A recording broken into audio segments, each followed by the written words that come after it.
Friends, आप सभी को गुड इवनिंग। और सबसे पहले तो फ्रेंड्स एक बार फटाफट सेशन को लाइक कर दीजिए और इसका लिंक किसी भी एक ग्रुप में जहाँ कहीं भी आप हैं, चाहे वह टेलीग्राम ग्रुप हो, फेसबुक ग्रुप हो या व्हाट्सएप ग्रुप हो, वहाँ पर फटाफट शेयर कर दीजिए ताकि और भी लोग इस सेशन से जुड़ जाएं और सेशन और भी ज़्यादा मज़ेदार बन जाए।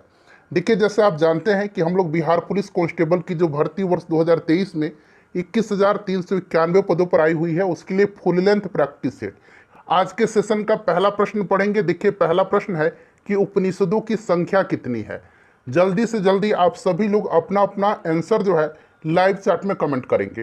कोशिश करेंगे आप लोग 5 से 7 सेकंड के अंदर में आंसर कमेंट कर लेने के लिए। बताइए उपनिषदों की संख्या कितनी है। सभी लोगों को आंसर कमेंट करना है मेरे प्यारे भाई बहन। सभी लोग इसका आंसर कमेंट करेंगे और सेशन को पूरा लगाएंगे, यानी कि यह जो सेट दिया जा रहा है आपको, इस सेट को पूरा लगाइए और अपना अपना स्कोर कमेंट करके जरूर बताइएगा। बताइए उपनिषदों की संख्या कितनी है। तो देखिए, उपनिषदों की संख्या जो है यह 108 है। ऑप्शन सी करेक्ट आंसर हो जाएगा। उपनिषद वेदों का अंतिम भाग है, इसीलिए इसको वेदांत भी कहते हैं। उपनिषद वेदों का अंतिम भाग है, इसीलिए इसको वेदांत भी हम लोग कहते हैं। ध्यान रखिएगा, इसे भी क्लियर है। अच्छा, मुंडकोपनिषद से सत्यमेव जयते शब्द लिया गया है। पूछा जाता है कि सत्यमेव जयते जो है यह कहाँ से लिया गया है, किस उपनिषद से लिया गया है। तो मुंडकोपनिषद से लिया गया है। इससे आप जरूर याद रखेंगे। अच्छा, एक और प्रश्न याद रखेंगे। अगर आपसे पूछा जाए कि वेदांग कितने हैं, अगर आपसे पूछा जाए कि वेदांग कितने हैं, तो वेदांगों की जो संख्या है ये 6 है। 6 प्रकार के वेदांग हैं। कौन कौन से? तो शिक्षा, व्याकरण, कल्प। यहाँ मैं लिख देता हूँ, शिक्षा, व्याकरण, कल्प, उसके बाद निरुक्त, उसके बाद निरुक्त, ठीक है, याद रखेंगे, निरुक्त, निरुक्त, ठीक है। उसके बाद छंद, छंद और ज्योतिष, और ज्योतिष। तो ये 6 प्रकार के वेदांग हैं। कौन कौन से? शिक्षा, व्याकरण, कल्प, निरुक्त, छंद और ज्योतिष, ठीक है। अच्छा, पुराणों की संख्या अगर पूछा जाएगा कि पुराणों की संख्या कितनी है, तो पुराणों की संख्या 18 है। क्लियर। उपनिषदों की संख्या 108, वेदांग की संख्या 6 और पुराणों की संख्या 18। इन सारे पॉइंट्स को आप ध्यान रखेंगे। मैं प्रयास करूंगा कि पूरी डिटेल में आपको बताते चलूं, ताकि एक प्रश्न के साथ साथ आपके 2 से 3 प्रश्न जो हैं कवर होते चले।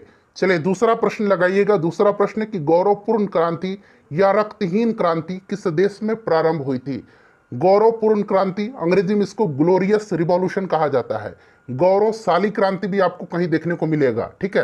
अंग्रेजी में ग्लोरियस रिवॉल्यूशन भी आपको देखने को मिल सकता है। याद रखेंगे, गौरवपूर्ण क्रांति जो है यह किस देश में प्रारंभ हुई थी।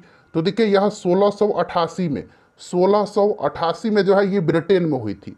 यह ब्रिटेन में हुई थी और इसको रक्तहीन क्रांति इसलिए कहा जाता है क्योंकि यह शांतिपूर्वक जो है संपन्न हुई थी।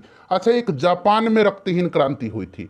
जापान में एक रक्तहीन क्रांति हुई थी 1868 में, 1868 में।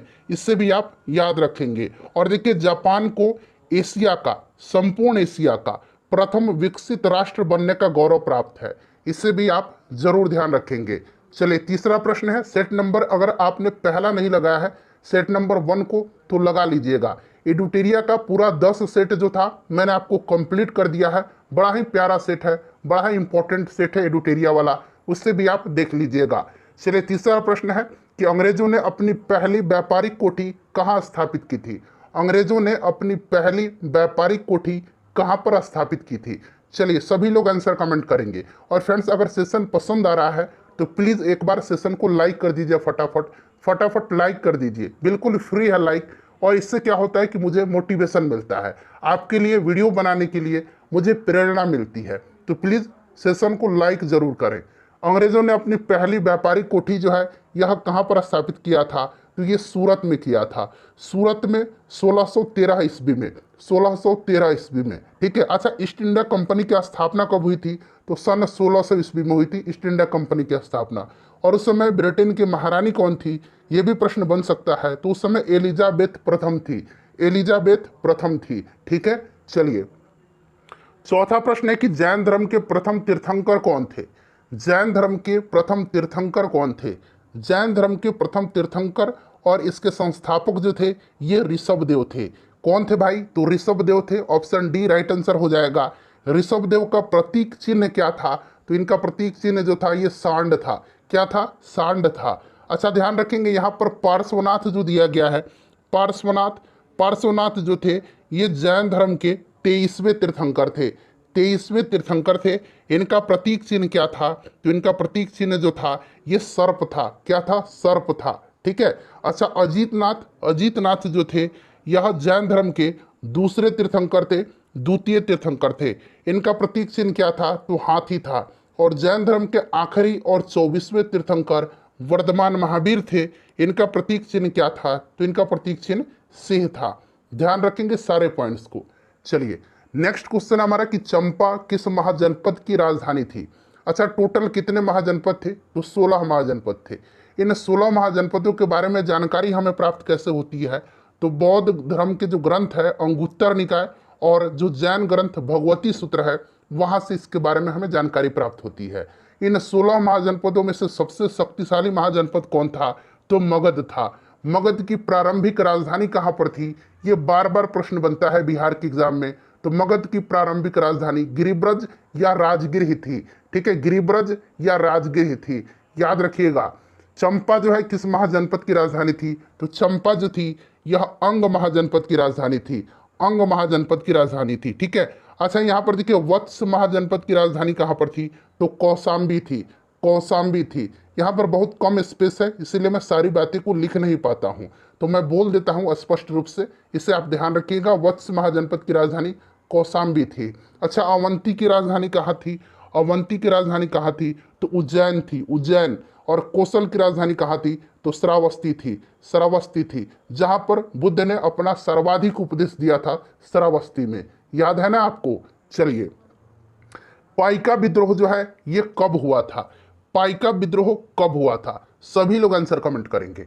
जल्दी से आंसर कमेंट करिए और आपके एग्जाम तक, जब जब आपका एग्जाम है तब तब उस दिन तक आपको कंटिन्यू और इसी प्रकार के इंपॉर्टेंट सेशन में आपके लिए लेकर के आऊँगा। अभी बहुत सारा टॉपिक पर कार्य चल रहा है, जल्द ही सारे टॉपिक आपको कवर करवा दिए जाएंगे, जैसे करंट अफेयर है, साथ ही साथ जितने भी प्रीवियस ईयर के प्रश्न हैं उनको सब्जेक्ट वाइज आपको कवर कराया जाएगा। जो इंपॉर्टेंट प्रश्न बन सकते हैं आपके एग्जाम में उनको कवर करवाया जाएगा। चैनल से जुड़े रहिए, सब्सक्राइब करके बेल आइकन को दबा लीजिए। देखिए पाइका विद्रोह कब हुआ था, तो पाइका विद्रोह जो है यह 1817 में हुआ था। कहाँ पर, तो उड़ीसा में हुआ था। कहाँ पर, उड़ीसा में। किसके नेतृत्व में, तो बक्सी जगबंधु के नेतृत्व में, बक्सी जगबंधु के नेतृत्व में हुआ था, उड़ीसा में। ऑप्शन सी राइट आंसर हो जाएगा। औरंगजेब के आदेश पर किस सिख गुरु को फांसी दी गई थी, औरंगजेब के आदेश पर किस सिख गुरु को फांसी दी गई थी। चलिए सभी लोग आंसर कमेंट करेंगे। औरंगजेब के आदेश पर सिखों के जो 9वें गुरु थे, गुरु तेग बहादुर, सिखों के ये 9वें गुरु थे, इनकी हत्या औरंगजेब ने करवाया था। क्लियर है। अच्छा अगर आपसे पूछा जाएगा कि जो सिखों के 5वें गुरु थे गुरु अर्जुन देव, गुरु अर्जुन देव, इनकी हत्या किसने करवाया था, तो जहांगीर ने करवाया था। क्लियर है, याद रहेगा आपको। चलिए नेक्स्ट क्वेश्चन है हमारा कि जालियांवाला बाग नरसंहार कब हुआ था। जालियांवाला बाग हत्याकांड जो है ये कब हुआ था, किस वर्ष हुआ था, डेट सहित आपसे पूछा जाता है। चलिए सभी लोग आंसर कमेंट करेंगे। तो यह हुआ था कब, 13 अप्रैल 1919 को, 13 अप्रैल 1919 को हुआ था। उस समय वायसराय कौन था, तो लॉर्ड चैम्सफोर्ड था, लॉर्ड चैम्सफोर्ड था। उस समय पंजाब का लेफ्टिनेंट गवर्नर कौन था, यह भी बनेगा प्रश्न। जालियांवाला बाग हत्याकांड के समय पंजाब का लेफ्टिनेंट गवर्नर कौन था, तो सर माइकल ओडायर था, जिसको उधम सिंह ने गोली मारा था। आपको याद है ना। चलिए बोल्शेविक क्रांति जो है कब हुआ था। अच्छा सबसे पहले बताइए कि ये बोल्शेविक क्रांति किस देश में हुआ था, कहाँ पर हुआ था बोल्शेविक क्रांति। चलिए पहले कमेंट करके बता दीजिए फटाफट, सभी लोग कमेंट करेंगे। बोल्शेविक क्रांति कहाँ पर हुआ था। देखिए ध्यान दीजिए, बोल्शेविक क्रांति जो है यह रूस में हुआ था। कहाँ पर हुआ था, रूस में। कब हुआ था, 1917 में। इसका नेतृत्व किसने किया था, इस क्रांति का जो नेता था वो लेनिन था। कौन था फ्रेंड्स, तो लेनिन था। याद रखेंगे कौन था, लेनिन था। अच्छा ये एक बोल्शेविक जो है इसका अर्थ क्या होता है, तो बोल्शेविक का अर्थ जो होता है ये बहुसंख्यक होता है, बहुसंख्यक होता है। ठीक है, याद रहेगा, सारे पॉइंट्स को ध्यान रखेंगे आप। अच्छा आधुनिक रूस का निर्माता किसको कहा जाता है, आधुनिक रूस का निर्माता स्टालिन को माना जाता है। किसको, स्टालिन को माना जाता है। ठीक है। अच्छा रूस के जो शासक थे उनको क्या कहा जाता था, तो जार कहा जाता था, जार कहा जाता था। ठीक है। चलिए दुनिया के मजदूरों एक हो, ये बड़ा ही प्रसिद्ध नारा है। बताइए यह नारा किसने दिया था? दुनिया के मजदूरों एक हो, यह नारा किसने दिया था? सभी लोग आंसर कमेंट करेंगे। चलिए फटाफट आंसर कमेंट कर दीजिए 5 से 7 सेकंड के अंदर। दुनिया के मजदूरों एक हो, यह नारा कार्ल मार्क्स ने दिया था। कार्ल मार्क्स कहाँ के निवासी थे? तो जर्मनी के निवासी थे। कार्ल मार्क्स को वैज्ञानिक समाजवाद का संस्थापक माना जाता है। अगर पूछा जाए कि वैज्ञानिक समाजवाद का संस्थापक किसको माना जाता है, तो कार्ल मार्क्स को। कार्ल मार्क्स की रचना आपको याद है ना, दास कैपिटल और कम्युनिस्ट मैनिफेस्टो। दास कैपिटल और कम्युनिस्ट मैनिफेस्टो, यह कार्ल मार्क्स की प्रमुख रचना है। क्लियर? चलिए ऑप्शन बी राइट आंसर हो जाएगा। रीगा जो है, रीगा यह किस देश की राजधानी है? रीगा जो है यह लातविया की राजधानी है। कहाँ की? लातविया की। लातविया राइट आंसर हो जाएगा। क्लियर है? चलिए अच्छा, जर्मनी की राजधानी याद रखेंगे। जर्मनी की राजधानी कहाँ पर है? बर्लिन है। बर्लिन है। ठीक है। चलिए निम्नलिखित में से कौन इसमें से ठंडी महासागरीय धारा है? सभी लोग आंसर कमेंट करेंगे। ठंडी महासागरीय जलधारा इसमें से कौन सी है? तो फ्रेंड्स यह हम्बोल्ट जलधारा है। हम्बोल्ट जलधारा प्रशांत महासागर की ठंडी जलधारा है। ठीक है। बाकी सारे जो है ये गर्म जलधारा है, ध्यान रखेंगे। चलिए वायुमंडल की किस परत में मौसम संबंधी घटना होती है? वायुमंडल के किस परत में मौसम संबंधी घटना होती है? प्लीज फ्रेंड्स एक बार सेशन को लाइक कर दीजिए। मैं बार बार आपसे रिक्वेस्ट करता हूँ, सब कुछ फ्री ऑफ कॉस्ट है। यहाँ पर कोई भी चार्ज आपसे नहीं लिया जाता है। हमारे चैनल के माध्यम से सब कुछ फ्री दिया जाता है यहाँ पर। चलिए एक बार सेशन को फटाफट सभी लोग लाइक कर देंगे। जिन्होंने लाइक नहीं किया है वो लाइक कर देंगे। मौसम संबंधी घटनाएं जो हैं यह किस मंडल में होती है? तो फ्रेंड्स यह जो होती है यह क्षोभ मंडल में होती है। किस में होती है? क्षोभ मंडल में। ऑप्शन ए राइट आंसर हो जाएगा। जितने भी मौसम संबंधी घटनाएं हैं जैसे बारिश, गर्जन, बिजली का चमकना, ये सारे घटनाएं यहीं पर होती हैं। यह वायुमंडल का सबसे निचला परत है। ठीक है। चलिए और ओजोन गैस की परत समताप मंडल में पाई जाती है। ओजोन गैस की परत समताप मंडल में पाई जाती है। संचार उपग्रह कहाँ पर अवस्थित होते हैं? आयन मंडल में संचार उपग्रह। ठीक है। और ये जो बहिर्मंडल होता है, बहिर्मंडल यह सबसे बाहरी मंडल है। ठीक है। चलिए उदयपुर वन्यजीव अभयारण्य बिहार के किस जिला में है? अच्छा इतना तो आपको पता चल गया कि उदयपुर वन्यजीव अभयारण्य बिहार में है। बिहार के किस जिला में है? चलिए बताइए। उदयपुर वन्यजीव अभयारण्य, थोड़ा जल्दी जल्दी हम लोग सेशन को कवर करेंगे अन्यथा सेशन लंबा हो जाएगा। ठीक है। तो ये बिहार के पश्चिम चंपारण में है और पश्चिम चंपारण में ही वाल्मीकि टाइगर रिजर्व है, वाल्मीकि राष्ट्रीय उद्यान है। ठीक है। और सरयामन झील है। सरयामन झील भी कहाँ पर है? याद रखेंगे सरयामन, ये भी पश्चिम चंपारण में ही है। ठीक है। अच्छा मुंगेर में भीम बांध वन्यजीव अभयारण्य है। भीम बांध वन्यजीव अभयारण्य पूछा जाएगा। भीम बांध वन्यजीव अभयारण्य कहाँ पर है? तो भीम बांध वन्यजीव अभयारण्य मुंगेर में है। आगरा किस नदी के तट पर बसा हुआ है? सिंपल सा क्वेश्चन है। आगरा और दिल्ली दोनों जो है यह यमुना नदी के तट पर हैं। किस नदी के? यमुना नदी के तट पर हैं। अगला प्रश्न करेंगे कि भारत में वायु परिवहन की शुरुआत कब हुई थी? भारत में वायु परिवहन की शुरुआत कब हुई थी? चलिए बताइए। बहुत ही अच्छे लेवल के प्रश्न हैं, बिल्कुल जो बिहार पुलिस का पैटर्न है उसी तरह के प्रश्न है। भारत में वायु परिवहन की शुरुआत जो है यह 1911 में हुई थी, जब इसकी शुरुआत इलाहाबाद से नैनी के बीच में वायुयान के द्वारा डाक ले जाया गया था। ठीक है। वायुयान के द्वारा डाक ले गया था इलाहाबाद से नैनी के बीच में 1911 में। अच्छा एक इंपॉर्टेंट पॉइंट याद रखेंगे, भारतीय विमान पतन प्राधिकरण का गठन कब हुआ था? भारतीय विमान पतन प्राधिकरण का गठन कब हुआ था? तो 1 अप्रैल 1995 को, 1 अप्रैल 1995 को याद रखेंगे आप। ठीक है। चलिए जादूगोड़ा किस खनिज संसाधन हेतु फेमस है? जादूगोड़ा जो है किस खनिज के लिए प्रसिद्ध है? चलिए बताइए। जादूगोड़ा किस खनिज के लिए प्रसिद्ध है? तो जादूगोड़ा जो है यह यूरेनियम के लिए फेमस है। और ये जादूगोड़ा जो खान है ये कहाँ पर है? तो यह खान झारखंड में है। यूरेनियम राइट आंसर हो जाएगा। भारत के किस राज्य में जाड़े के दिनों में वर्षा होती है? भारत के किस राज्य में जाड़े के दिनों में वर्षा होती है? चलिए बताएंगे, सारे लोग आंसर कमेंट करेंगे। बहुत ही अच्छा मौका है आपके पास, इस बार वर्दी ले लीजिए। इतनी बड़ी वैकेंसी है, इसको जाने मत दीजिए, अभी भी समय है, उठिए जागिए, मेहनत करिए, पर्याप्त समय अभी आपके पास बचा हुआ है, 20-22 दिन बहुत अच्छा समय होता है। जो लोग पढ़े हुए हैं उनको रिवीजन करना है सिर्फ। चलिए बताइए, जाड़े के दिनों में वर्षा जो है यह कहाँ पर होती है, तो यह तमिलनाडु में होती है। और यह वर्षा जो है लौटती हुई मानसून या उत्तर पूर्वी मानसून के कारण होती है। लौटती हुई मानसून या उत्तर पूर्वी मानसून के कारण होती है, याद रखेंगे तमिलनाडु। ठीक है। अच्छा, अगर पूछा जाए कि उत्तरी भारत के मैदानी भागों में शीत ऋतु में वर्षा जो है किसके कारण होती है, उत्तरी भारत के मैदानी भागों में शीत ऋतु में वर्षा जो होती है यह पश्चिमी विक्षोभ के कारण होती है, पश्चिमी विक्षोभ के कारण होती है। ठीक है, याद रहेगा, क्लियर है। अच्छा, विश्व में सर्वाधिक वर्षा कहाँ पर होती है, तो मेघालय के मासिनराम में होती है। ठीक है, मेघालय के मौसिनराम में होती है। भारत में सर्वाधिक वर्षा जो होती है किस मानसून के कारण होती है, ये भी प्रश्न बनता है। भारत में सर्वाधिक वर्षा दक्षिण पश्चिम मानसून से होती है, दक्षिण पश्चिम मानसून से होती है भारत में सर्वाधिक वर्षा। एक बार मैं और रिपीट सारे पॉइंट को कर देता हूं। तमिलनाडु में जाड़े के दिनों में वर्षा जो है यह लौटती हुई मानसून या उत्तर पूर्वी मानसून के कारण होती है। उत्तरी भारत के मैदानी भागों में शीत ऋतु में वर्षा पश्चिमी विक्षोभ के कारण होती है, क्लियर है।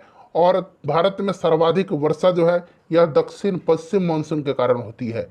चलिए नेक्स्ट क्वेश्चन है हमारा कि जनसंख्या की दृष्टि से सबसे छोटा केंद्र शासित प्रदेश कौन सा है। जनसंख्या की दृष्टि से केंद्र शासित प्रदेश पूछा गया है। चलिए, जनसंख्या की दृष्टि से सबसे छोटा केंद्र शासित प्रदेश जो है यह कौन सा है, तो फ्रेंड्स यह जो है यह लक्षद्वीप है। और जनसंख्या की दृष्टि से सबसे छोटा राज्य अगर पूछा जाएगा तो राज्य जो है ये सिक्किम है। कौन सा है सबसे छोटा राज्य जनसंख्या की दृष्टि से, सिक्किम है। और सबसे छोटा केंद्र शासित प्रदेश लक्षद्वीप है। ठीक है, सर्वाधिक जनसंख्या वाला अगर केंद्र शासित प्रदेश पूछ देगा तो दिल्ली है और सबसे छोटा लक्षद्वीप है। ठीक है, चलिए, और बाकी तो उत्तर प्रदेश आपको पता है सबसे ज्यादा जनसंख्या वाला राज्य है। विश्व पर्यावरण दिवस कब मनाया जाता है, चलिए सभी लोग इसका आंसर कमेंट करेंगे। मैं इसका थीम भी आपको बताऊंगा कि इस वर्ष इसका थीम क्या रहा है।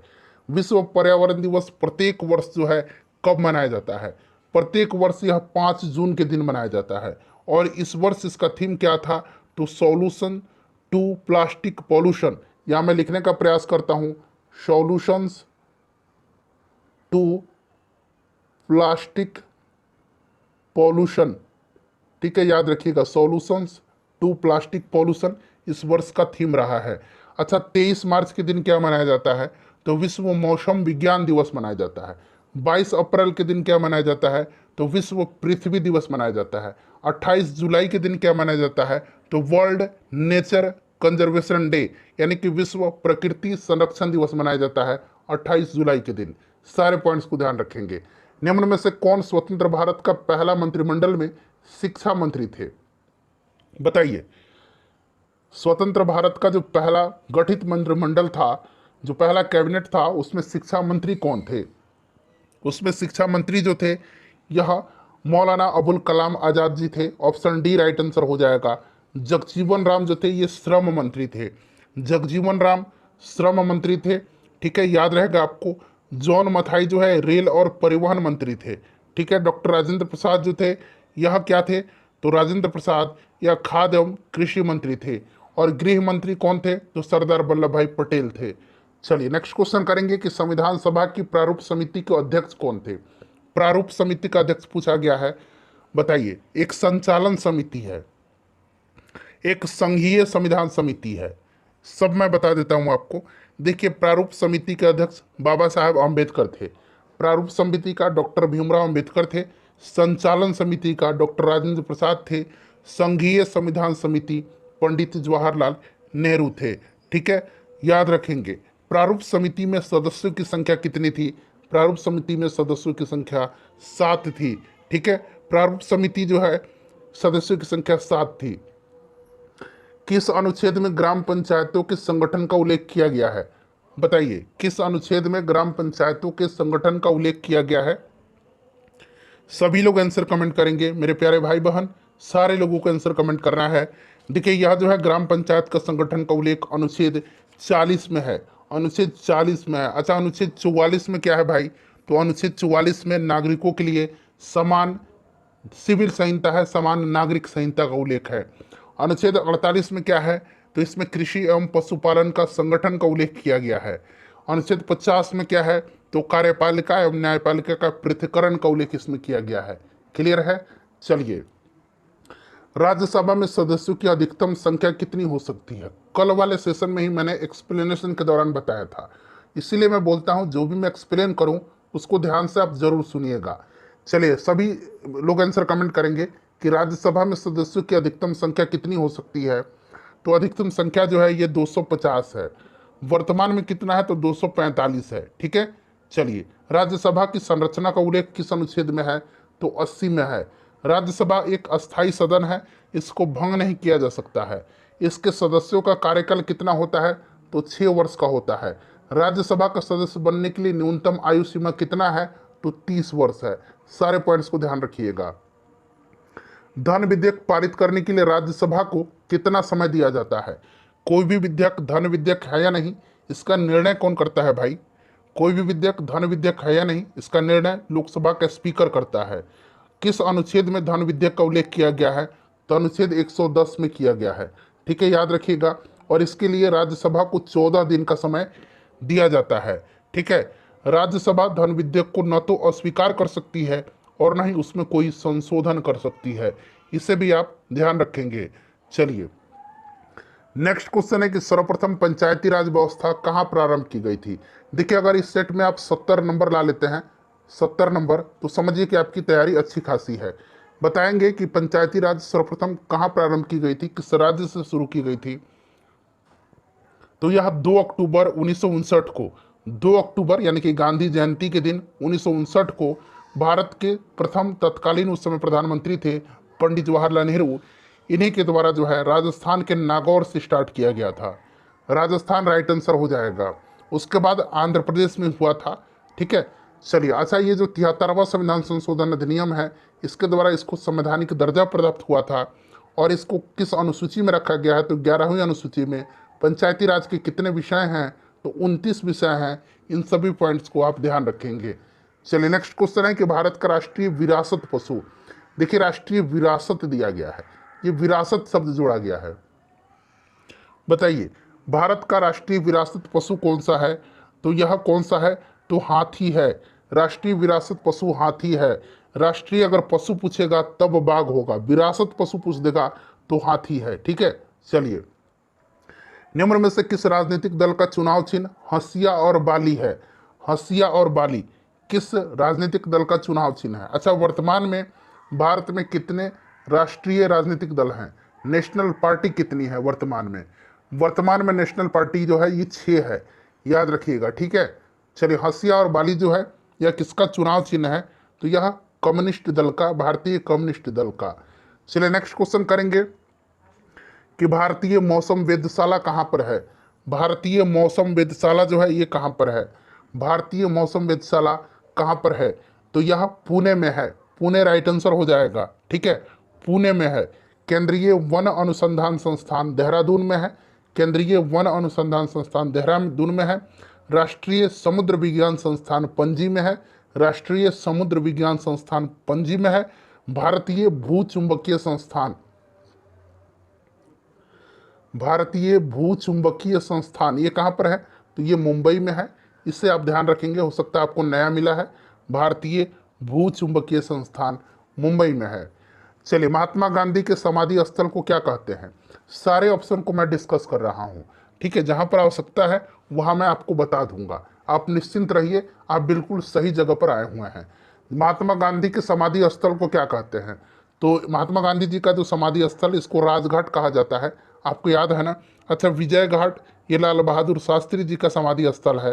शांति वन जो है, शांति वन ये पंडित जवाहरलाल नेहरू जी का है।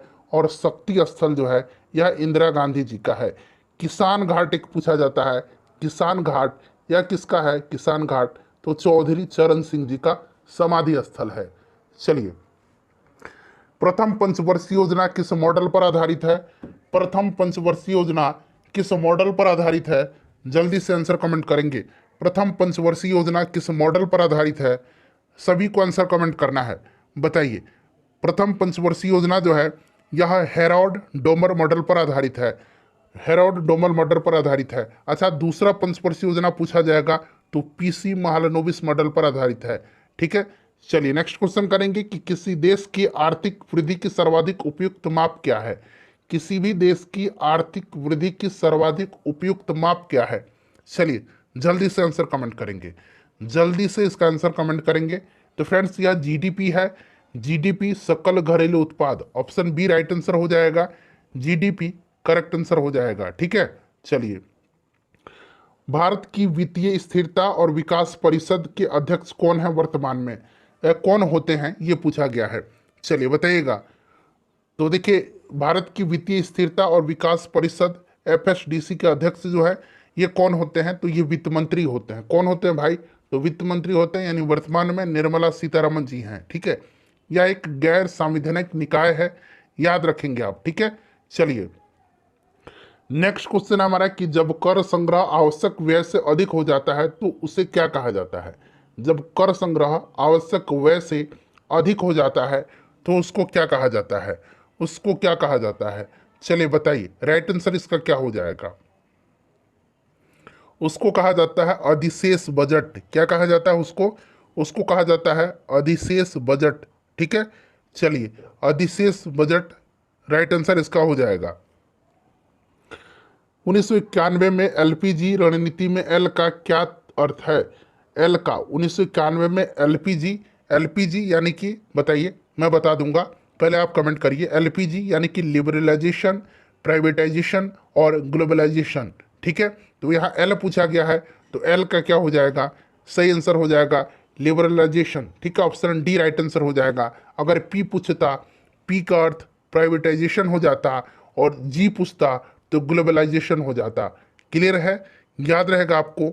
और ये एलपीजी का जो मॉडल है 1991 में तत्कालीन वित्त मंत्री डॉक्टर मनमोहन साहब जी के द्वारा जो है, मनमोहन सिंह जी के द्वारा पेश किया गया था। ठीक है, आर्थिक नीति की घोषणा, भारत में जो नई आर्थिक नीति की घोषणा जो है, नई आर्थिक नीति की घोषणा 24 जुलाई 1991 को की गई थी। 24 जुलाई 1991 को। चलिए नेक्स्ट क्वेश्चन है कि धनात्मक ढाल पूर्ति वक्र का कारक है। धनात्मक ढाल की पूर्ति वक्र का कारक है, चलिए बताइएगा। राइट आंसर इसका क्या होगा, तो ह्रासमान प्रतिफल होगा। ह्रासमान प्रतिफल होगा। ठीक है, चलिए उसके बाद देखिएगा कि लॉरेंज वक्र, लॉरेंज वक्र जितनी ही पूर्ण समता रेखा के पास होगी आय की विषमता उतनी ही क्या होगी। तो देखिए लॉरेंज वक्र जितनी ही पूर्ण समता रेखा के समीप होगी, पास होगी, आय की विषमता जो है उतनी ही क्या होगी, तो उतनी ही कम होगी। ठीक है, उतनी ही कम होगी। विभिन्न आय वर्गों के बीच की विषमता हेतु लॉरेंज वक्र मापन का प्रयोग किया जाता है। ठीक है, लॉरेंज वक्र जो है ये 0 से शुरू होता है और 100 पर जाकर के समाप्त हो जाता है। तो ये आप इसका परिसर याद रखेंगे। ठीक है, राइट आंसर इसका कम हो जाएगा।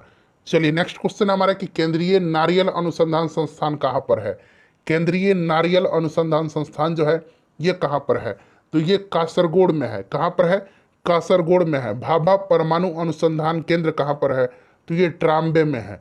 ट्राम्बे में भाभा परमाणु अनुसंधान केंद्र है। ठीक है, केंद्रीय चमड़ा अनुसंधान संस्थान कहाँ पर है, केंद्रीय चमड़ा या चर्म जो भी मिले, ये कहाँ पर है, तो चेन्नई में है। राष्ट्रीय हथकरघा दिवस कब मनाया जाता है, राष्ट्रीय हथकरघा दिवस कब मनाया जाता है, चलिए बताइएगा। एक हिंदी दिवस बड़ा पूछा जाता है, हिंदी दिवस कब मनाया जाता है, तो 14 सितंबर को। अगर विश्व हिंदी दिवस पूछेगा तो विश्व हिंदी दिवस 10 जनवरी के दिन मनाया जाता है। और केवल हिंदी दिवस जब पूछ लेगा तो 14 सितंबर के दिन। ठीक है, विश्व एड्स दिवस 1 दिसंबर के दिन मनाया जाता है। ठीक है, चलिए राष्ट्रीय हिंदी दिवस मैंने बता दिया आपको कब मनाया जाता है, हिंदी दिवस 14 सितंबर के दिन। राष्ट्रीय हथकरघा दिवस या 7 अगस्त के दिन मनाया जाता है। अब तक रेड क्रॉस को कितनी बार नोबेल पुरस्कार मिला है। अच्छा, रेड क्रॉस दिवस भी पूछा जाता है कि कब मनाया जाता है, तो 8 मई के दिन प्रत्येक वर्ष रेड क्रॉस दिवस मनाया जाता है। रेड क्रॉस की स्थापना 1863 ईस्वी में किसने किया था, तो हेनरी ड्यूरेंट ने किया था। हेनरी ड्यूरेंट ने किया था, याद रखेंगे, हेनरी ड्यूरेंट ने किया था। क्लियर है, चलिए अब तक 3 बार इसको मिल चुका है नोबेल प्राइज, 1917, 1944 और 1963 में। 1917, 1944 और 1963 में। ठीक है, 3 बार राइट आंसर हो जाएगा। एक गतिशील बस में अचानक ब्रेक लगाने पर सवारी आगे की ओर झुक जाती है, यह किस नियम का पालन करता है? आपने पढ़ा है ना कि आपने देखा भी है कि जब ब्रेक लगाया जाता है तो हम लोग किसकी तरफ मुड़ जाते हैं? आगे की तरफ झुक जाते हैं। ठीक है, और जब बस अचानक चलना शुरू करती है तो पीछे की तरफ झुक जाते हैं। यह न्यूटन का प्रथम नियम है। न्यूटन का प्रथम नियम है, जड़त्व का नियम है। ठीक है, तो अचानक ब्रेक लगने पर यात्री का शरीर आगे की ओर झुक जाता है। ठीक है, यह जड़त्व का नियम होता है, ध्यान रखेंगे। चलिए, राइट आंसर हो जाएगा न्यूटन का प्रथम नियम। चलिए, उसके बाद देखिएगा कि निम्नलिखित युग्मों में से किन भौतिक राशियों के समान विमीय यानी कि डायमेंशनल फॉर्मूला, डायमेंशनल सूत्र नहीं है। समान जो है इसका विमीय सूत्र नहीं है, बताइए किसका नहीं है इसमें से? चलिए बताइएगा किसका नहीं है। तो देखिए इसमें से किसका नहीं है तो मैं आपको बता देता हूँ। देखिए, कार्य और ऊर्जा का समान है, भार एवं बल का है, आवेग एवं संवेग का समान है, बल एवं दाब का नहीं है। अच्छा, बल यानी कि फोर्स की बात की जा रही है। डायमेंशनल फॉर्मूला मैं बता देता हूँ कैसे निकाला जाता है, जो लोग नहीं जानते हैं जान लीजिए। ma होता है। ठीक है, यानी कि ये मास है और ये एक्सेलरेशन है। मास का क्या होता है? kg होता है, पता है ना। एक्सेलरेशन का क्या होता है? मीटर पर सेकंड स्क्वायर होता है, यही होता है ना। चलिए, अब देखिए केजी का हम लोग इसको m से ऐसे डिनोट करते हैं, मास वाला को, जब भी डायमेंशनल फॉर्मूला निकालेंगे। या क्या है? मीटर है, यानी कि लेंथ है, इसको हम लोग l से डिनोट करते हैं। और ये नीचे में देखिए है, ये टाइम है, तो टाइम को हम लोग कैसे डिनोट करते हैं? t से डिनोट करते हैं। तो ये नीचे में t है, तो जब ऊपर जाएगा तो यहाँ पर इन्वर्स लग जाएगा, मतलब माइनस लग जाएगा, -2 हो जाएगा। ये आपका फोर्स का हुआ। ठीक है, अब आपसे पूछा जा रहा है किसका? दाब का। दाब का क्या होता है? प्रेशर इक्वल टू क्या होता है? फोर्स अपॉन एरिया होता है। तो ये मैंने आपको फोर्स का निकाल दिया है। फोर्स का मैंने बता दिया ना, ml/t और ऊपर -2 है। अब एरिया का बटा में हम कर देंगे ना, तो एरिया क्या है? लेंथ है, एरिया का मीटर स्क्वायर होता है, यानी कि l का स्क्वायर हो जाएगा। क्या हो जाएगा? l का स्क्वायर हो जाएगा। अब ये जब ऊपर जाएगा, ठीक है, ऊपर जाएगा तो ये क्या हो जाएगा? यहाँ पर 1 है और ऊपर जाएगा तो ये माइनस में जाएगा, यानी कि ऊपर कितना बचेगा? तो ऊपर यहाँ पर -1 बच जाएगा, -1 बच जाएगा। यही देखिए अलग अलग है, इसका ml/t और ऊपर पावर में -2 है, इसका ml इनवर्स है, यानी कि यहाँ -1 है और यहाँ पर देखिए t पर भी -2 है। तो ये दोनों डिफरेंट है, इसीलिए ऑप्शन ए राइट आंसर होगा। चलिए, अगला प्रश्न है कि 50 kg वजन का एक लड़का 9.8 मीटर पर सेकंड स्क्वायर के त्वरण से नीचे जाते हुए एक लिफ्ट में खड़ा है, उसका आभासी भार कितना होगा? तो ये वैसे ही आप बता देंगे कि 0 हो जाएगा इसका। ठीक है, मैं बता देता हूँ 0 हो जाएगा। अब देखिए यहाँ पर एक फॉर्मूला है, mg - r = ma। अब ये क्या है? एक्सेलरेशन है, जो कि 9.8 दिया गया है। और यहाँ पर m वाला जो है, m इसको फर्दर सॉल्व कर लेते हैं। ठीक है, चलिए r = कितना हो जाएगा? तो mg -ma हो जाएगा ना। अब यहाँ से हम m कॉमन ले लेंगे तो ये g - a हो जाएगा। अब देखिए g का मान 9.8 है और इस a का मान भी कितना है? 9.8 ही है, तो ये 0 हो जाएगा। तो वैसे भी जब 0 हो जाएगा तो पूरा का पूरा 0 हो जाएगा। ठीक है, चलिए 80 डिग्री फ़ारेनहाइट को केल्विन में बदलना है। तो फ़ारेनहाइट टू केल्विन का फॉर्मूला क्या होता है? ये याद रखना आपको, F - 32/180 = K - 273/100 होता है।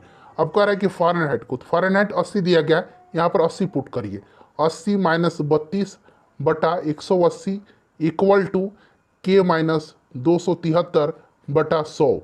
देखिए एक जीरो से नीचे वाला जीरो कैंसिल कर देंगे और 80 में से 32 को घटाएंगे। इसको आप सोल्व करिएगा ना तो आ जाएगा। 80 में से 32 को घटाइए, मैं कोशिश करता हूँ लेकिन समय लगेगा। तो देखिए कितना हो जाएगा? 8 हो जाएगा। ये कितना हो जाएगा? तो ये अब 7 हो गया, 7 में से 3 गया तो 4 बच गया। ठीक है, यानी कि ये कितना हो गया? तो 48/18।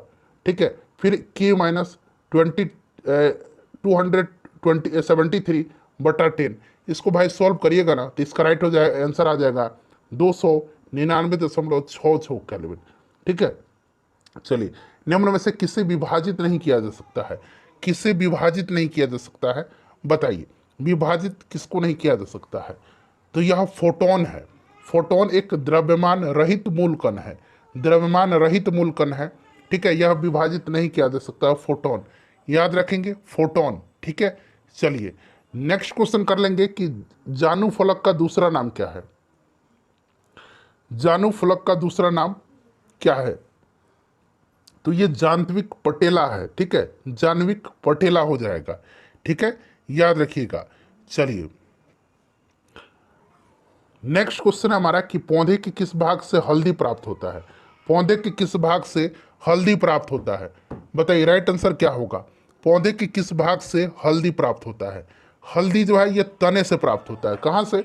तने से प्राप्त होता है, तने से प्राप्त होता है, हल्दी तने से प्राप्त होता है। राइट आंसर क्या होगा इसका?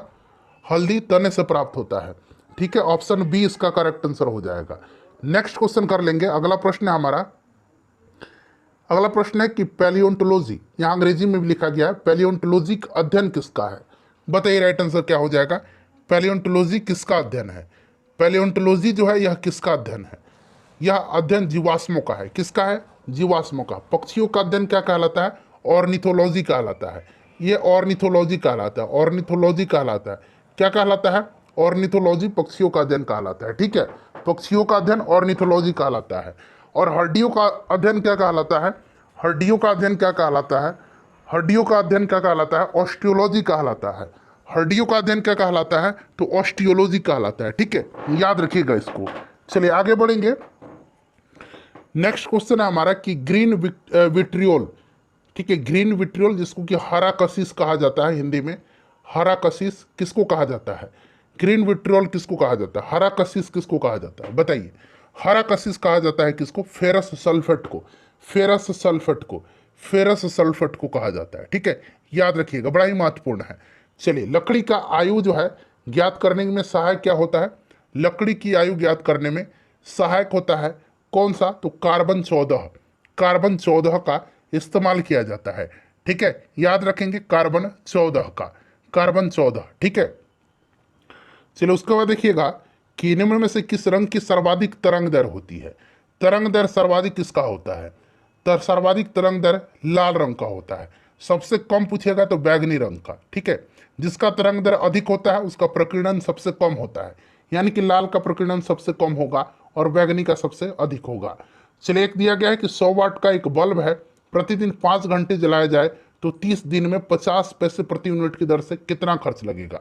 मैंने आपको तरीका बताया हुआ था, जितना कुछ भी ऊपर दिया हुआ है सबको आप गुना कर दीजिए। तो 100 पूरा यूनिट पहले निकाल लीजिए, तो 100 5 घंटे 30 दिन, 5 गुना 30 दिन, ठीक है, इसको बटा से 1000 से भाग कर दीजिए।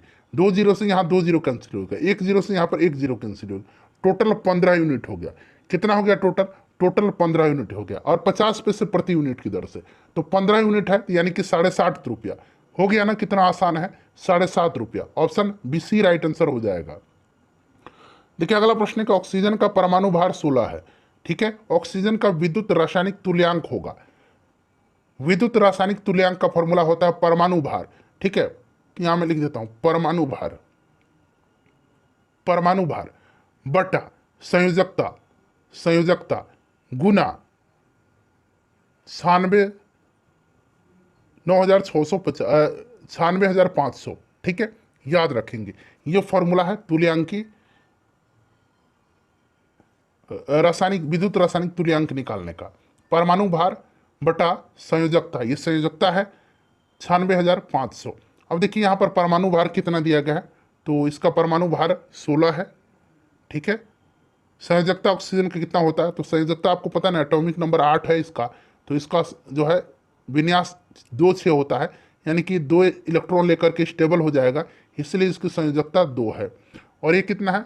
96,500, ठीक है, यानी कि इसको अब सॉल्व करेंगे तो इसका आपको आंसर निकल के आ जाएगा 8.29 गुना 10 के पावर -5 ग्राम पर कूलम्ब, जो कि ऑप्शन में नहीं दिया गया। यहाँ मैं लिख देता हूँ 8 दशमलव, ये 8 है, 8.29 गुना 10 के पावर -5 ग्राम पर कूलम्ब, पर कूलम्ब, ठीक है।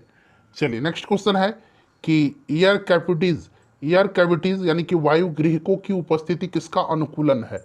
चलिए बताइए राइट आंसर क्या होगा? करेक्ट आंसर इसका क्या हो जाएगा? तो राइट आंसर इसका हो जाएगा जल पादप का, जल पादप का, ठीक है, याद रखिएगा। चलिए नेक्स्ट क्वेश्चन है कि मनुष्य किस संघ का प्राणी है? तो देखिए मनुष्य जो है यह कॉर्डेटा संघ का है और यह एक मैमल होता है, ठीक है, याद रखेंगे। अच्छा मोलास्का में क्या क्या आता है? तो सीप, घोंगा, ये सब आता है, ठीक है। चलिए नेक्स्ट क्वेश्चन करेंगे कि मयूर का यानी कि मोर की बात की जा रही है, जो हमारा राष्ट्रीय पक्षी है, मोर का वैज्ञानिक नाम क्या है? मोर का वैज्ञानिक नाम जो है यह पावोक्रिस्टेटस है। पावोक्रिस्टेटस याद रखिएगा। चलिए बाली यात्रा, जिसका शाब्दिक अर्थ है बाली की यात्रा, ठीक है, जो विशेष रूप से खाली स्थान दिया गया है में बहुत धूमधाम से मनाया जाने वाला त्यौहार है। यानी कि बाली यात्रा किस राज्य में, मतलब जगह में पूछा गया है, मनाया जाता है। बाली यात्रा बताइए, राइट आंसर क्या हो जाएगा? तो ये उड़ीसा में कटक में मनाया जाता है, ठीक है, याद रखेंगे। चलिए रथ यात्रा का आयोजन यहीं पर होता है ना। नेक्स्ट क्वेश्चन है सकेवा, खाली स्थान दिया गया है कि किरात खम्बू राई समुदाय द्वारा मनाया जाने वाला एक धार्मिक त्यौहार है। सकेवा कहाँ की बताइए? तो सकेवा जो है यह सिक्किम के किरात खम्बू राई समुदाय के द्वारा मनाया जाने वाला एक धार्मिक त्यौहार है, ठीक है। सकेवा खम्बू राई समुदाय के द्वारा यह त्यौहार मनाया जाता है, तो राइट आंसर इसका सिक्किम हो जाएगा। राष्ट्रीय रासायनिकी प्रयोगशाला कहाँ पर स्थित है? राष्ट्रीय रासायनिकी प्रयोगशाला कहाँ पर है? राष्ट्रीय रासायनिकी प्रयोगशाला, फ्रेंड्स एक बार सेशन को लाइक कर दीजिए। पुणे में है। कहाँ पर है? पुणे में है। कहाँ पर है? पुणे में है। चलिए नेक्स्ट क्वेश्चन है विश्व सांख्यिकी दिवस कब मनाया जाता है? विश्व सांख्यिकी दिवस कब मनाया जाता है? विश्व सांख्यिकी दिवस जो है यह प्रत्येक वर्ष 20 अक्टूबर के दिन मनाया जाता है। 20 अक्टूबर के दिन सांख्यिकी दिवस मनाया जाता है। बोरोबदूर बौद्ध मंदिर कहाँ पर स्थित है? बोरोबदूर बौद्ध मंदिर जो है यह कहाँ पर स्थित है? राइट आंसर इसका क्या हो जाएगा? तो यह इंडोनेशिया के जावा प्रांत में है। इंडोनेशिया के जावा प्रांत में, ठीक है। अजंता की गुफाएं कहाँ पर है? अजंता की गुफाएं, एलोरा की गुफाएं, कन्हेरी की गुफाएं, याद रखेंगे। अजंता की गुफा, एलोरी की गुफा, कन्हेरी की गुफा, ये सारे के सारे महाराष्ट्र में है। कहाँ पर है? महाराष्ट्र में है, ठीक है। निम्नलिखित राज्यों में से किस राज्य में माधवपुर मेला मनाया जाता है? माधवपुर मेला किस राज्य में मनाया जाता है? चलिए बताइए, राइट आंसर क्या होगा इसका? तो फ्रेंड्स यह मनाया जाता है गुजरात में। 11 दिनों तक चलने वाला प्रसिद्ध धनु यात्रा, जो विश्व का सबसे बड़ा खुला रंगमंच माना जाता है, किस राज्य में मनाया जाता है? धनु यात्रा जो है यह कहाँ पर मनाया जाता है? तो उड़ीसा में। उड़ीसा में। बाली यात्रा ये भी उड़ीसा में मनाया जाता है, ठीक है, अभी हम लोगों ने कवर किया है। निम्न में से हाल ही में दुनिया का सबसे बड़ा कार निर्माता कौन बना है? कौन सा देश बन गया है? तो यह कार निर्माता दुनिया का चाइना बना है। गोवा के चर्चों और कॉन्वेंट को किसके द्वारा बनवाया गया था? बताइए, गोवा के चर्च और कॉन्वेंट को किसके द्वारा बनाया गया था?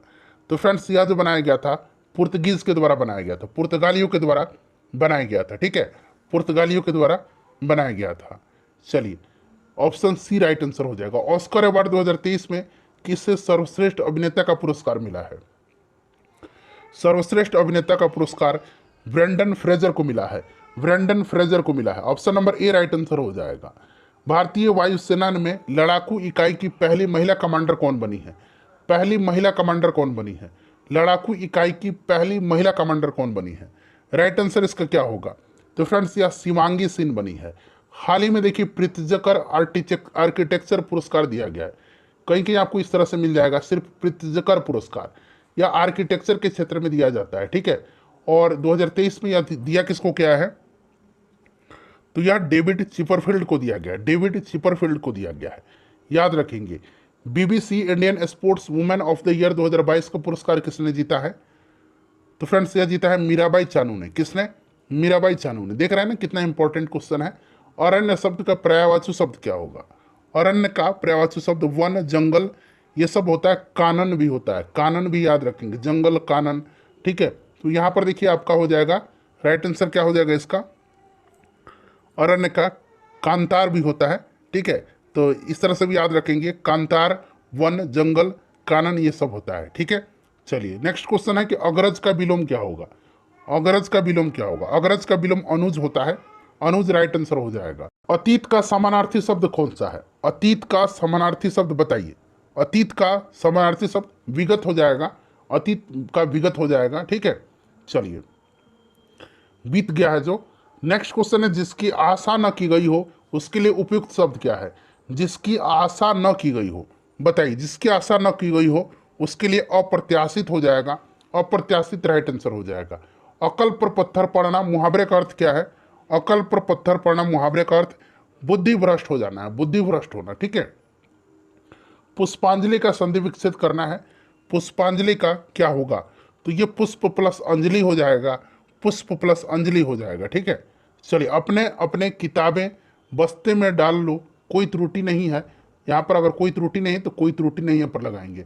इसमें से त्रुटि कहाँ पर है, अपने अपने किताबें, बताइए, बस्ते में डाल लो, कहाँ पर त्रुटि है, तो अपने अपने नहीं होगा, अपनी अपनी किताबें होगा, अपनी अपनी किताबें, ठीक है।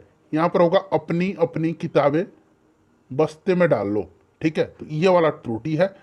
अति सुधो स्नेह को मार्ग है, यह पंक्ति जो है, यह पंक्ति बताना है, बताइए यह किसकी पंक्ति है। अति सुधो स्नेह को मार्ग है, यह पंक्ति ध्यानानंद की है, ठीक है। Right answer option number D हो जाएगा। नेक्स्ट क्वेश्चन है, आज 10वीं की परीक्षा का क्या आएगा, क्या आएगा, तो इसका परीक्षा फल आएगा, परिणाम आएगा, ये तो आपको पता ही है क्या आएगा, तो फ्रेंड्स ये परिणाम आएगा, ठीक है। चलिए, कल मैंने बताया भी था कि परिणाम लिखा कैसे जाता है।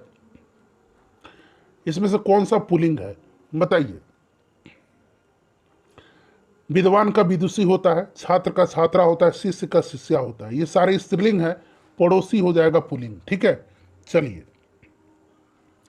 यहाँ पर देखिए, स्टर्न का आपको क्या बताना है, एंटोनिम बताना, उल्टा बताना है। स्टर्न मतलब सख्त होता है, हार्ड होता है, ठीक है। और लीनियंट मतलब जो होता है, लीनियंट मतलब ये कठोर का उल्टा हो जाएगा। लीनियंट मतलब लचीला होता है, लचीला होता है, ठीक है। सिनोनिम बताना है डेलीगेट का, डेलीगेट का सिनोनिम बताना है, तो डेलीगेट मतलब रिप्रेजेंटेटिव, ठीक है, प्रतिनिधि हो जाएगा, रिप्रेजेंटेटिव, ऑप्शन डी। वहाँ पर देखिएगा कि टू फॉल बैक ऑन, ये क्या है, तो यहाँ पर आपको बताना है कि सब वन वर्ड सब्स्टिट्यूशन है। Choose the alternative which can be substituted for the given word. To fall back on, to fall back on मतलब सहारा लेना, क्या हो जाएगा, सहारा लेना, यानी कि to seek support out of necessity, ठीक है, ऑप्शन ए राइट आंसर हो जाएगा। यहाँ पर फिल इन द ब्लैंक्स है, करे कि the form has been dealing, खड़े स्थान दिए गए, प्रीपोजिशन भरना है, luxury goods for more than 2 decades, बताइए the form has been dealing, बताइए राइट आंसर क्या हो जाएगा, तो यहाँ पर डील इन हो जाएगा, ठीक है, इन हो जाएगा, ऑप्शन ए राइट आंसर हो जाएगा। My class teacher prefers coffee, coffee खड़े स्थान टी, तो कॉफ़ी प्रीफर टू, ठीक है, टू हो जाएगा यहाँ पर। नेक्स्ट क्वेश्चन हमारा कि यहाँ पर देखिएगा कि यहाँ पर if I would know what you wanted I would help you, यहाँ पर एरर है तो नो एरर पर लगाएंगे, और एरर नहीं है तो बताइए। तो यहाँ पर देखिएगा इफ से स्टार्ट हुआ है ये सेंटेंस, तो अगर इफ से स्टार्ट हुआ है तो फ्यूचर टेंस का प्रयोग नहीं होगा, ठीक है, फ्यूचर टेंस का प्रयोग नहीं होगा। तो यहाँ पर देखेंगे वुड नो की जगह पर यहाँ पर वुड न्यू का प्रयोग होगा, ठीक है, यहाँ पर न्यू का प्रयोग होगा। I would, if I would knew what you wanted I would help you, option A right answer इसका होगा, यहाँ पर जो है एरर है। क्लियर, चलिए आगे बढ़ेंगे, नेक्स्ट क्वेश्चन कर लेंगे कि change into indirect speech. The police said to the thief don't move, don't move, the police क्या किया, ऑर्डर दिया है चोर को, ठीक है, द पुलिस ऑर्डर्ड होगा, the police ordered the thief not to move, police ordered the thief not to move. Next question है हमारा कि they said that the earth is round, ये तो यूनिवर्सल ट्रूथ है भाई कि क्या है, यह क्या है, पृथ्वी गोल है, लेकिन इसका पैसिव वॉइस बताना है। चलिए बताइएगा, it was said that the earth is round, ठीक है, ऑप्शन डी हो जाएगा राइट आंसर। नेक्स्ट क्वेश्चन हमारा कि treatment bye means of exercise and massage, बताइए, वन वर्ड सब्स्टिट्यूशन है, इसका अर्थ क्या होता है, treatment bye means of exercise and massage, तो ये आपका होता है फिजियोथेरेपी, ठीक है। Hardly had he finished his lunch, खाली यहाँ पर देखिए रेड कलर किया गया है, द फोन रैंग, क्या होगा यहाँ पर बताइए, इम्प्रूवमेंट है ये, इम्प्रूव करना है आपको, तो हार्डली, ठीक है, यहाँ पर क्या होगा, तो वेन जो होगा ना, वेन या बिफोर को फॉलो करता है ये, हार्डली, यहाँ पर देखिए हार्डली, हार्डली व्हेन, ठीक है, व्हेन हो जाएगा, ऑप्शन ए करेक्ट आंसर हो जाएगा यहाँ पर। चलिए नेक्स्ट क्वेश्चन है, यहाँ से हम लोगों का मैथ का प्रश्न स्टार्ट हो रहा है। मैं आपको आंसर फटाफट बता देता हूँ। पीडीएफ आपको टेलीग्राम पर मिलेगा, टेलीग्राम का लिंक डिस्क्रिप्शन में है, टेलीग्राम से जुड़ जाइए। चलिए ऑप्शन डी राइट आंसर हो जाएगा इसका। 92 का देख लीजिए, 92 का correct answer option number B हो जाएगा। 93 का जो राइट आंसर हो जाएगा ऑप्शन सी हो जाएगा। तब तक आप लोग 90 प्रश्नों में से अपना स्कोर कमेंट करके बता दीजिए, ठीक है। चलिए, और ये आंसर मैं आपको तब तक बता देता हूँ। 95 का देखिए, 95 का जो करेक्ट आंसर हो जाएगा ऑप्शन ए हो जाएगा। पीडीएफ आपको टेलीग्राम पर मिल जाएगा, टेलीग्राम से आप सभी लोग जुड़ जाइए, ठीक है। ऑप्शन डी हो जाएगा। 97 का करेक्ट आंसर ऑप्शन ए हो जाएगा। 98 का करेक्ट आंसर ऑप्शन बी हो जाएगा। 99 का देख लीजिए, 99 का करेक्ट आंसर जो है ये आपका ऑप्शन सी हो जाएगा, 450 मीटर। और 100 का करेक्ट आंसर जो होगा फ्रेंड्स ये आपका 4 मिनट 3 सेकंड